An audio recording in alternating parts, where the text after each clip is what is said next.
Hi hello, എല്ലാവർക്കും പത്തരമാറ്റിൻ്റെ പുതിയ വിശേഷത്തിലേക്ക് സ്വാഗതം. ഇന്നത്തെ എപ്പിസോഡിൽ ഫസ്റ്റ് തന്നെ കാണിക്കുന്നത് നയന ഡിസൈൻ വരച്ചു കൊണ്ടിരിക്കുകയാണ് ഓഫീസിൽ നിന്ന്. അപ്പോൾ അങ്ങോട്ടേക്ക് ആദർശ് വരികയാണ്. ആദർശിൻ്റെ കയ്യിലൊരു ബോക്സ് ഉണ്ട്.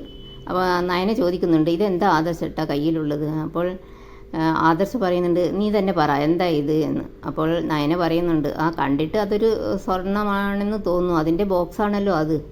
അപ്പോൾ ആദർശ് പറയുകയാണ്, നിൻ്റെ ഡിസൈൻ കണ്ടിട്ട് ഒരുപാട് ഇഷ്ടമായി എന്ന് പറഞ്ഞിരുന്നില്ലേ?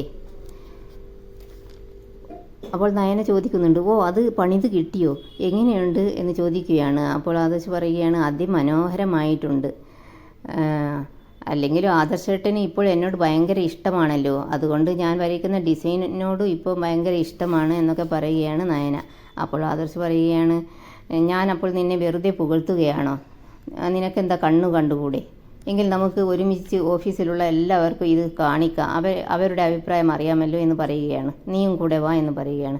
അപ്പോൾ നയന പറയുകയാണ്, അയ്യോ ആദർശേട്ടാ, ഞാൻ വരുന്നില്ല, എൻ്റെ മുൻപിൽ വെച്ച് അവർക്ക് കറക്റ്റ് ഒപ്പീനിയൻ പറയാൻ ബുദ്ധിമുട്ടാകും. ശരി, പക്ഷേ ജ്വല്ലറിയിൽ പോകുമ്പോൾ നീയും കൂടെ വരണം എന്ന് പറയുകയാണ് ആദർശ്. അങ്ങനെ ആദർശ് അവിടെയുള്ള സ്റ്റാഫിനൊക്കെ കാണിച്ചു കൊടുക്കുകയാണ്. എല്ലാവർക്കും അത് ഭയങ്കരമായിട്ട് ഇഷ്ടപ്പെടുകയാണ്. കൂടെ അബിയുമുണ്ട്. അബിക്ക് നയനയെ പുകഴ്ത്തുന്നതൊന്നും ഒട്ടും ഇഷ്ടപ്പെടുന്നില്ല. ഇത് എത്ര പവനാണെന്ന് അവിടെയുള്ള ഒരു സ്റ്റാഫ് ചോദിക്കുന്നുണ്ട്. അപ്പോൾ ആദർശ് പറയുന്നുണ്ട്, ഇത് 10 പവനാണെന്ന്. അപ്പോൾ പവിത്ര പറയുന്നുണ്ട്, ഇത് 10 പവനൊന്നല്ല, 20 കാഴ്ചക്കൊരു 20 പവൻ തോന്നുന്നുണ്ടല്ലോ സാർ എന്ന് പറയും. പിന്നെ ആദർശ് പറയും, ഇതിന് ഞാനൊരു പേരും കൂടി ഇടുകയാണ്, നയന കളക്ഷൻ. ഇത് ഡിസൈൻ ചെയ്ത ആളുടെ പേര് തന്നെ ഇടുകയാണ്. ഡിസൈൻ ചെയ്ത ആളും ഫേമസ് ആകട്ടെ എന്നൊക്കെ പറയുകയാണ്. നയന കളക്ഷൻ ഒരു ബ്രാൻഡായി മാറണം എന്നിങ്ങനെ പറയുകയാണ് ആദർശ്. അബി അപ്പോൾ മനസ്സിൽ ചിന്തിക്കുന്നുണ്ട്, ഈ നെക്ലേസ് ഇന്ന് ജ്വല്ലറിയിൽ എത്തില്ല, അത് എത്താൻ ഞാൻ അനുവദിക്കില്ല. പിന്നെ കാണിക്കുന്നത് ആദർശ് നയനയും ഭക്ഷണം കഴിച്ചുകൊണ്ടിരിക്കുന്നതാണ്. ആദർശ് പറയുന്നുണ്ട്, പവിത്രയൊക്കെ നിന്നെ പുകഴ്ത്തുന്നുണ്ടെങ്കിലും അവർക്കൊക്കെ ചെറിയ കോംപ്ലക്സ് ഉണ്ട്. നീ വന്ന ശേഷം അവരുടെ ഒരു ഡിസൈൻ പോലും കമ്പനിക്ക് ഗുണമാകുന്നില്ല. അപ്പോൾ നയന പറയുന്നുണ്ട്, എന്ന് വെച്ച് അവരുടെ സ്ഥാനത്തിനൊന്നും ഒരു കോട്ടവും തട്ടരുത്, അവരെ ജോലിയിൽ നിന്നൊന്നും പറഞ്ഞു വിടരുത്, പല രീതിയിലും അവൾ എന്നെ സഹായിക്കുന്നുണ്ട്. അപ്പോൾ ആദർശ് പറയുകയാണ്, അതുകൊണ്ട് തന്നെയാണ് തൽക്കാലം അവരുടെ കാര്യത്തിലൊന്നും ഒരു തീരുമാനം എടുക്കാത്തത്. പക്ഷേ അബി ഇവിടെ ഒന്നും ചെയ്യാതെ വെറുതെ ഇരിക്കുകയാണ്. ഇവിടെയുള്ള പെൺകുട്ടികളൊക്കെ നോക്കിക്കൊണ്ടിരിക്കുകയാണ് അവൻ്റെ ഇപ്പോഴത്തെ പണി. അപ്പോൾ നയന പറയുന്നുണ്ട്, ഇപ്പോൾ അവനെയും പിരിച്ചുവിടുകയോ ഒന്നും ചെയ്യരുത് എന്ന് പറയുകയാണ്. അങ്ങനെ അവർ അങ്ങോട്ടും ഇങ്ങോട്ടും പലതും സംസാരിക്കുകയാണ്. ഇതിനിടയ്ക്ക് ആദർശ് നയനയ്ക്കും നയന ആദർശനും ഭക്ഷണമൊക്കെ വാരിക്കൊടുക്കുന്നുണ്ട്. വളരെയധികം സന്തോഷത്തിലും സ്നേഹത്തിലുമാണവർ. ഇതിനിടയ്ക്ക് ലഞ്ച് കഴിഞ്ഞ് എല്ലാവരും എന്താ ചെയ്യുന്നതെന്ന് നോക്കാൻ ആദർശ് ഫോൺ നോക്കുകയാണ്. പക്ഷെ ഫോണിൽ ഒന്നും കാണുന്നില്ല. ക്യാമറ കംപ്ലൈൻ്റ് ആണോ എന്തോ, ഒന്നും കാണുന്നില്ലല്ലോ എന്ന് പറയുകയാണ് ആദർശ്. നമുക്കിനി ജ്വല്ലറിയിൽ പോകണം, നീ നല്ല സുന്ദരിയായിട്ട് വരണം, നമ്മൾ ആദ്യമായിട്ടല്ലേ ജ്വല്ലറിയിൽ ഒന്നിച്ച് പോകുന്നത് എന്നൊക്കെ പറയുകയാണ് ആദർശ്.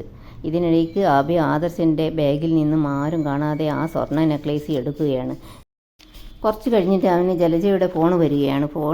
ഫോൺ എടുത്തപ്പോൾ അബി എല്ലാ കാര്യങ്ങളും പറയുകയാണ്, ഇങ്ങനെ നെക്ലേസ് എടുത്ത കാര്യങ്ങളെ പറ്റിയൊക്കെ പറയുകയാണ്. അപ്പോൾ ജലജ പറയുന്നുണ്ട്, ഇനി ആരും കാണാതെ ഇത് കൊണ്ടുപോയി നീ അവളുടെ ബാഗിൽ വെക്കണമെന്ന് പറയുകയാണ്. അപ്പോൾ അബി പറയുകയാണ്, അതൊക്കെ ഞാൻ ചെയ്തുകൊള്ളും, നീ ആയതുകൊണ്ട് തന്നെയാണ് എനിക്ക് പേടിയെന്ന് പറയുകയാണ് ജലജ. ഒരു കാരണവശാലും ഇത് ചെവി അറിയരുത് എന്ന് പറയുകയാണ് ജലജ.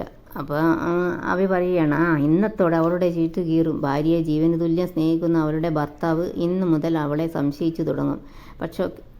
പക്ഷേ ഇതൊക്കെ ഒളിച്ചു നിന്ന് ആര് കേൾക്കുന്നുണ്ട്? നമ്മുടെ ദേവയാനി കേൾക്കുന്നുണ്ട്. പിന്നെ കാണിക്കുന്നത് നയന കുറേ ഡിസൈൻ വരച്ച് ആദർശിൻ്റെ അടുത്ത് വന്ന് കാണിക്കുകയാണ്. അത് കണ്ടിട്ട് ആദർശ് ചോദിക്കുന്നുണ്ട്, നീ എത്ര വേഗമാണ് ഓരോ ഡിസൈനും വരയ്ക്കുന്നത്, എന്ത് ഭംഗിയാണ് നീ വരയ്ക്കുന്ന ഓരോ ഡിസൈനും എന്നൊക്കെ പറയുകയാണ്. അപ്പോൾ നയന പറയുന്നുണ്ട്, എനിക്ക് വലിയൊരു അപ്രിസിയേഷൻ ഇന്ന് കിട്ടിയില്ലേ, അതുകൊണ്ട് എൻ്റെ ആത്മവിശ്വാസവും കൂടി. ഇതിനിടയ്ക്ക് നമ്മുടെ അബി നയനയുടെ ക്യാബിനിൽ പോയി അവളുടെ ബാഗിൽ ആ സ്വർണ്ണമാല വയ്ക്കുന്നുണ്ട്. എന്നിട്ട് അബി മനസ്സിൽ ചിന്തിക്കുകയാണ്, ഇന്ന് ജ്വല്ലറിയിൽ ചെല്ലുമ്പോൾ അവനിതെങ്ങനെ പ്രദർശിപ്പിക്കുമെന്ന് കാണട്ടെ. അത് കഴിഞ്ഞ് അവൻ തിരയുമ്പോൾ അവൻ്റെ ഭാര്യ തന്നെയാണ് അടിച്ചു മാറ്റിയതെന്ന് അവന് മനസ്സിലാകും. അങ്ങനെ അവർ ജ്വല്ലറിയിൽ പോകുന്നുണ്ട്. നയനയും ആദർശും കൂടെ അഭിയുമുണ്ട്. ജ്വല്ലറിയിൽ എത്തിയിട്ട് ആദർശ് ഡിസൈൻ കാണിക്കാൻ ബോക്സ് തുറക്കുകയാണ്. ബോക്സ് തുറന്നപ്പോൾ നെക്ലേസ് അതിൽ തന്നെ ഉണ്ട്. അഭി ഞെട്ടിപ്പോകും. ഇതെങ്ങനെ സംഭവിച്ചു? എല്ലാവർക്കും ഡിസൈൻ നന്നായി ഇഷ്ടപ്പെടും.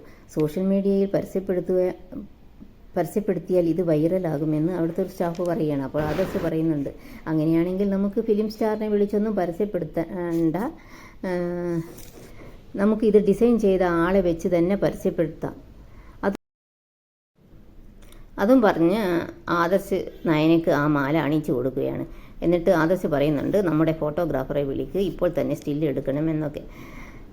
ഇതോടൊപ്പം ഡിസൈൻ ചെയ്ത ആളും ഫേമസ് ആകണം. അപ്പോൾ നയന പറയുന്നുണ്ട്, അതൊന്നും വേണ്ട എന്നൊക്കെ പറയുന്നുണ്ട്. അപ്പോൾ ആദർശ് പറയുന്നുണ്ട്, അതൊക്കെ വേണം, ഡിസൈൻ ചെയ്ത ആളെയും ആൾക്കാർ തിരിച്ചറിയണം. നിൻ്റെ ഡിസൈൻ ഡിമാൻഡ് ഉണ്ടെങ്കിൽ അതിൻ്റെ ക്രെഡിറ്റ് നിനക്ക് കിട്ടണമെന്ന് പറയുകയാണ് ആദർശ്. ഇതെല്ലാം കണ്ടിട്ട് അഭി ചിന്തിക്കുന്നുണ്ട്, ഞാനിത് അവളുടെ ബാഗിൽ വെച്ചതാണല്ലോ, അതിനിടയ്ക്ക് എന്ത് മറിമായമാണ് സംഭവിച്ചത് എന്നൊക്കെ. പിന്നീട് കാണിക്കുന്നത് ദേവയാനി ഫോണിൽ നോക്കുകയാണ്. ഫോണിൽ വേറെ ഒന്നുമല്ല നോക്കുന്നത്, ജ്വല്ലറിയിൽ നിന്ന് നെക്ലേസ് അണിഞ്ഞിട്ടുള്ള നയനയുടെ ഫോട്ടോ ആണ്. അത് കണ്ടിട്ട് ദേവയാനിക്ക് വളരെയധികം സന്തോഷവും അഭിമാനവും തോന്നുകയാണ്. നീ ഫിലിം സ്റ്റാറിനേക്കാളും സുന്ദരിയാണ് മോളെ എന്നൊക്കെ മനസ്സിൽ പറയുകയാണ്. പിന്നെ കാണിക്കുന്നത് അനാമികയും ജലജയുമാണ്. ജലജ അനാമികയോട് പറയുന്നുണ്ട്, ഇന്നത്തോടെ ചില സംഭവങ്ങളൊക്കെ ഉണ്ടാകും. നിൻ്റെ എതിരാളികളൊക്കെ വീട് വിട്ടു പോകാനുള്ള അവസരം അഭി ഉണ്ടാക്കിക്കൊണ്ടിരിക്കുകയാണ്. അപ്പോൾ അങ്ങോട്ടേക്ക് ദേവയാനി വരുന്നുണ്ട്. ദേവയാനി പറയുകയാണ്, എനിക്ക് നയനയോട് ഭയങ്കര ദേഷ്യമാണ്, പക്ഷേ അവളുടെ ഡിസൈൻ അപ്രിഷ്യേറ്റ് ചെയ്യാതിരിക്കാൻ പറ്റില്ല എന്നും പറഞ്ഞ് നയനയുടെ ഫോട്ടോ കാണിച്ചു കൊടുക്കുകയാണ്. അത് കണ്ടപ്പോൾ ജലജ ഞെട്ടിപ്പോവുകയാണ്. കാരണം അഭി എടുത്തു വെച്ച നെക്ലേസാണ് അവൾ അണിഞ്ഞിരിക്കുന്നത്. ഇതോടെ ഇന്നത്തെ എപ്പിസോഡ് ഇവിടെ അവസാനിക്കുകയാണ്. നിങ്ങൾക്ക് വീഡിയോ ഇഷ്ടപ്പെടുമെന്ന് വിശ്വസിക്കുന്നു. ഇഷ്ടപ്പെട്ടാൽ സബ്സ്ക്രൈബ്, ലൈക്ക് ചെയ്യാൻ മറക്കല്ലേ. Thanks for watching.